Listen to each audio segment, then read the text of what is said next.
Welcome to the wonderful world of Greenlight Services Paperwork. Yes, we are another one of those companies that has to do paperwork in order to get the actual work done. So why is this the case?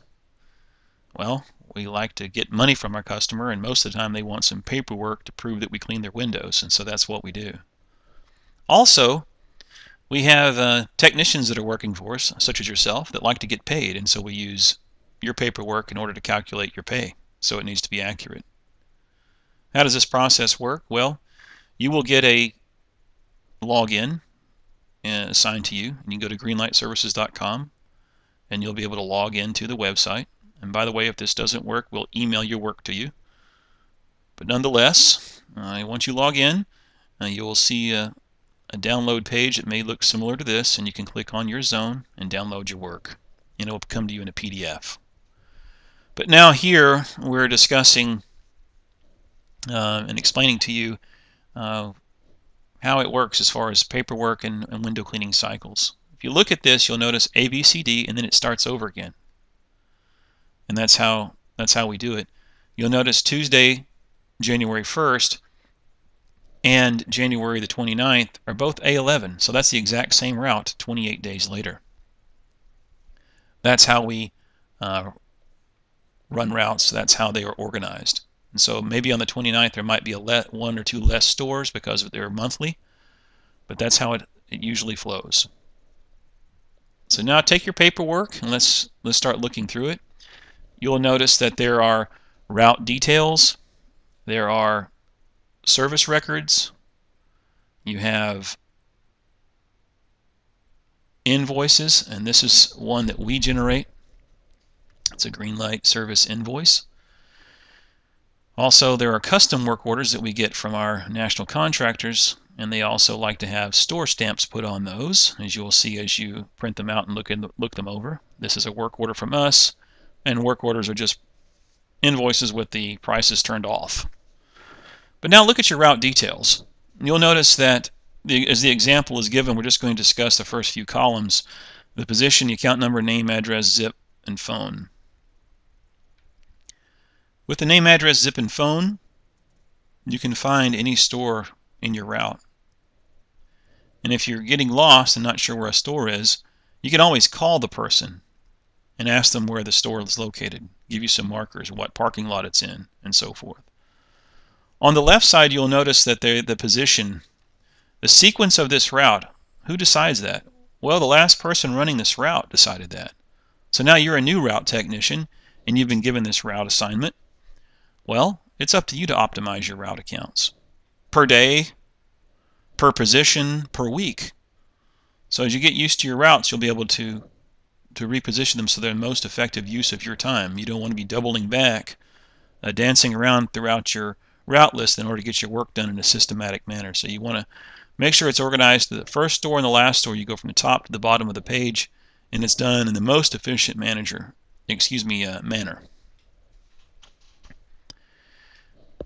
As we look further to the right, we have directions, frequency, job notes, cleaning procedure, invoice procedure, stop amount, and invoice total. Again, the directions go along with the previous discussion about where is the store located. Sometimes this will help you appreciate what the cross street is and in what corner, according to direction, the store is. The frequency, you will notice, it can be 1 week, 2 week, 4 week, monthly, 3 month. Helps you to appreciate what is happening with the frequency of the location, how often the windows are cleaned, good information to know.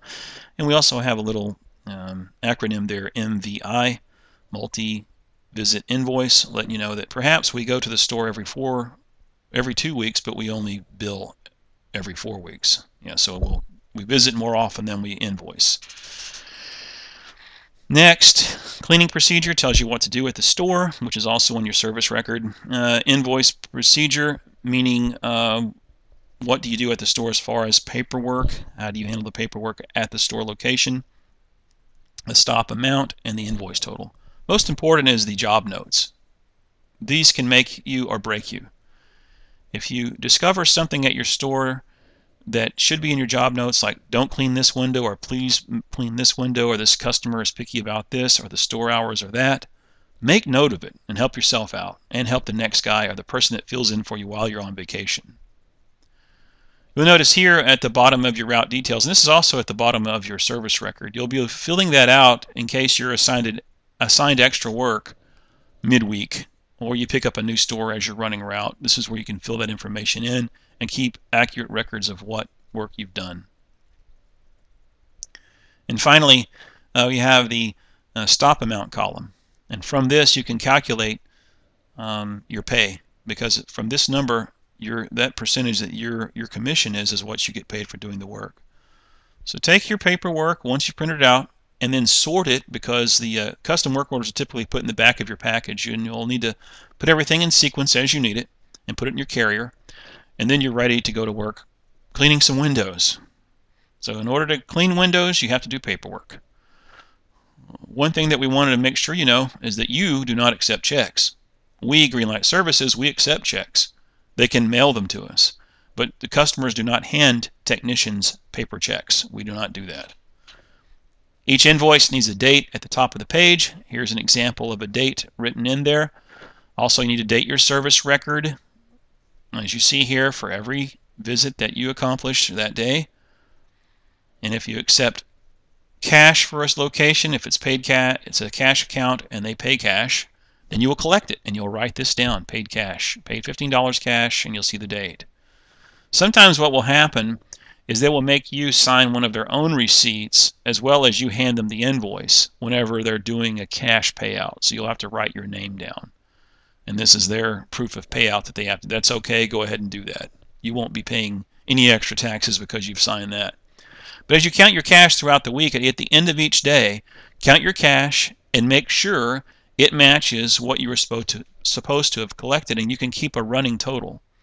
And we'll discuss this tally sheet a little later here.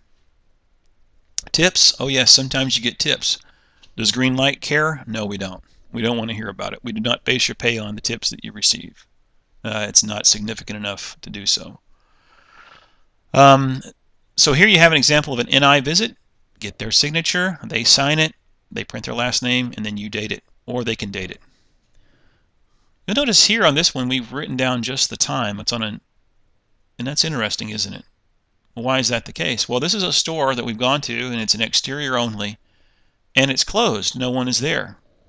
So we just wrote the time down and then put our last name and date. So if the job note says this is okay, it might have the acronym NSR, no signature required, then it's okay for you to do that for that location, or it's something that you should do. Here we have a charge. We call it charge, which really means leave the invoice. They sign, print their name and date, and then you leave them the invoice with the invoice at the top of the with the date at the top of the invoice.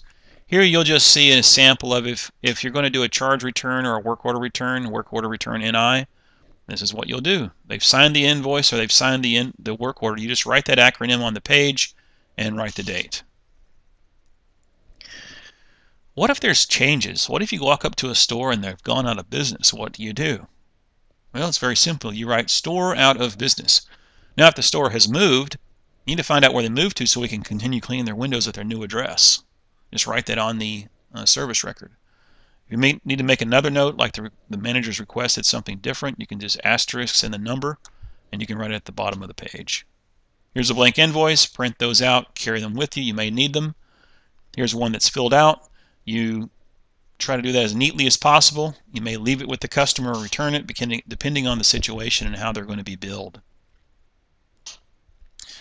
You'll notice here this is an example of a service record that perhaps you were running route and the manager of the Pizza Hut sticks his head out the door and says, hey, can you clean mine too?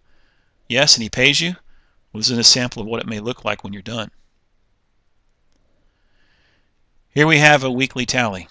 So again, we want to talk about this, and you'll notice that it has you put your name at the top of the page and the date of Monday's date, and then the work done, that's total stop amount for that given day. You write it on the left column. And then in the middle, you'll notice it says service record cash. Well, how much money should you have in cash? And then the cash on hand means how much did you actually collect. These two numbers should always be the same. And at the end of the week, you can put your total work done at the bottom and the total cash collected. And then what do? Well, get a deposit slip. You can pick these up at Chase Bank, any Chase Bank. And here you'll notice the actual bank number that you should be using. And you'll see that Greenlight Services Inc. and then cash at the top, cash total. You make the deposit that way.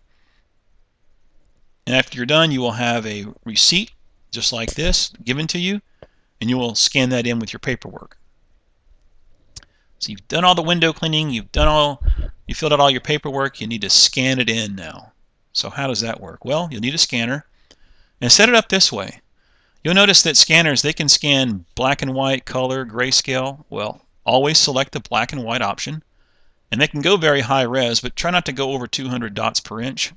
That's the highest number you'd want to use. And also make sure that they scan to PDF, and that all your documents that you're scanning end up in one PDF, multi-page PDF document. So if you didn't understand that, go back and watch that little segment again.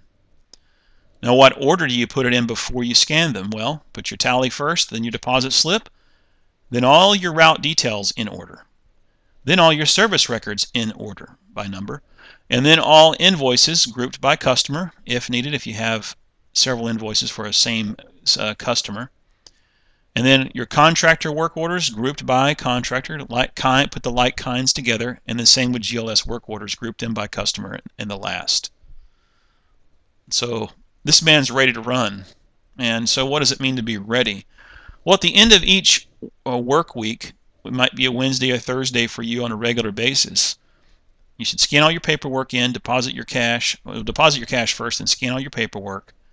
Then print all your work for the following week. Get it organized, put it in your carrier, and be ready for Monday. Your supplies, your towels washed, etc. And be ready for Monday at the end of the last work day. You'll have a paperwork cheat sheet in your documentation as you run route. It'll be inside your carrier. You can refer to that if you forget what you're supposed to do as far as a paperwork procedure. So this is our paperwork video. We say to you as a new technician, welcome to Greenlight Services. We're glad to have you as part of the team. And we also want to say thank you for watching this video. You may need to watch it a couple more times, and we hope you enjoy your career here.